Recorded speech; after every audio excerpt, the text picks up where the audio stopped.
আমি চাৰ্জশ্বিট দিবই সাজু হৈছো আমি তদন্ত অলমোষ্ট কমপ্লিট আৰু কিছু সময় পূৰ্বে আৰু এগৰাকীক গ্ৰেপ্তাৰ কৰা হৈছে তেওঁৰ নামটো কি তেওঁৰ নাম হ'ল নয়নমণি পামেগাম পলাতক হৈ আছিলে তেওঁক ধৰা হ'ল আৰু দুগৰাকী আছে প্ৰাক্তন সঞ্চালক আছিল তেখেতৰ বিৰুদ্ধে কেনেকুৱা ধৰণৰ কোড আছে গম পাইছে নে কিবা আমি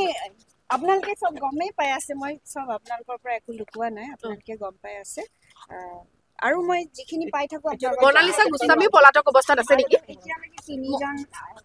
মনালিসা গোস্বামীও পলাতক অৱস্থাত আছে নেকি আমি চাই আছো গোটেইখিনি আপোনালোকক মই জনাম আৰু দুগৰাকী জামিন পাইছে ন হয় হয় বাকিখিনি জামিন পাইছে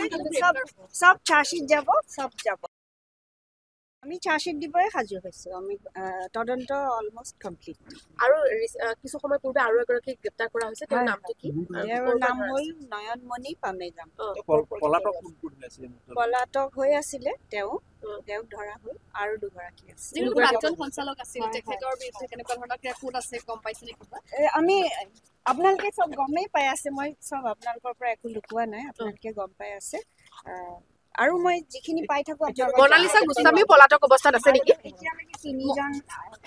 মনালিসা গোস্বামীও পলাতক অৱস্থাত আছে নেকি আমি চাই আছো গোটেইখিনি আপোনালোকক মই জনাম আৰু দুগৰাকী জামিন পাইছে ন হয় হয় বাকিখিনি জামিন পাইছে সব চাৰ্জশ্বিট যাব সব যাব যিকোনো খবৰৰ বাবে যোগাযোগ কৰক 7099017330 লগতে 7099017110 নম্বৰত